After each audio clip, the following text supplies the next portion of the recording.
మానవ గర్భంలో పిండం ఎలా అభివృద్ధి చెందుతుందో ఇక్కడ వివరంగా ఉంది. ఫలదీకరణం.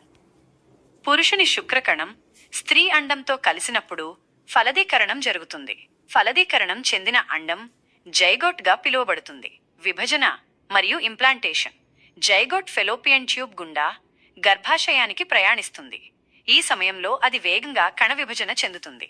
ఈ బ్లాస్టోసిస్ట్ గర్భాశయం గోడకు అతుక్కుంటుంది. దీనిని ఇంప్లాంటేషన్ అంటారు. పిండ దశ. వారాలు 3 నుండి 8.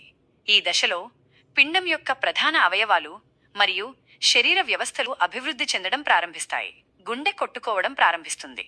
మెదడు మరియు వెన్నుపాము ఏర్పడతాయి మరియు చేతులు మరియు కాళ్లు మొలకెత్తుతాయి. భ్రూణ దశ.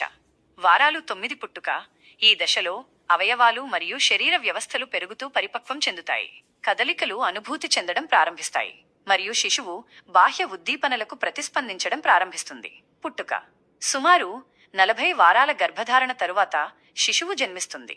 గర్భధారణ సమయంలో కొన్ని ముఖ్యమైన దశలు. మొదటి త్రైమాసికం. వారాలు 1 నుండి 12. ఈ దశలో పిండం యొక్క ప్రధాన అవయవాలు మరియు శరీర వ్యవస్థలు అభివృద్ధి చెందుతాయి. రెండవ త్రైమాసికం. వారాలు 13 నుండి 28.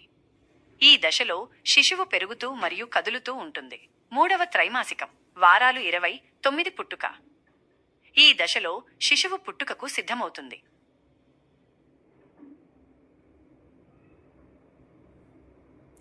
శిశువు పుట్టాక ఎలాంటి జాగ్రత్తలు తీసుకోవాలి?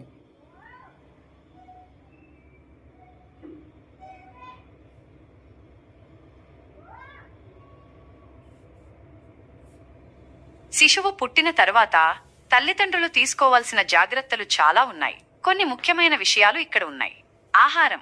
పుట్టిన వెంటనే శిశువుకు తల్లిపాలు పట్టాలి. తల్లిపాలు శిశువుకు అన్ని పోషకాలను అందిస్తాయి మరియు రోగనిరోధక శక్తిని పెంచుతాయి. తల్లిపాలు పట్టడం సాధ్యం కాకపోతే వైద్యుని సలహా మేరకు ఫార్ములా పాలను ఉపయోగించవచ్చు. శిశువు ఆకలిగా ఉన్నప్పుడల్లా పాలు పట్టాలి. శుభ్రత. శిశువును రోజుకు ఒకసారి గోరువెచ్చని నీటితో స్నానం చేయించాలి. డైపర్లను తరచుగా మార్చాలి మరియు శిశువు చర్మాన్ని శుభ్రంగా ఉంచాలి. బొడ్డుతాడు రాలిపోయే వరకు ఆ ప్రదేశాన్ని పొడిగా ఉంచాలి. నిద్ర.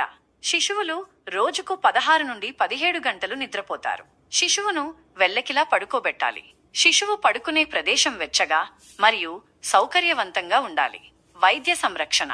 శిశువుకు టీకాలు వేయించాలి. శిశువులో ఏవైనా అనారోగ్య లక్షణాలు కనిపిస్తే వెంటనే వైద్యుడిని సంప్రదించాలి. పుట్టిన తరువాత వైద్యులు సూచించిన సమయానికి శిశువును వైద్య పరీక్షలకు తీసుకువెళ్ళాలి. సురక్షితం.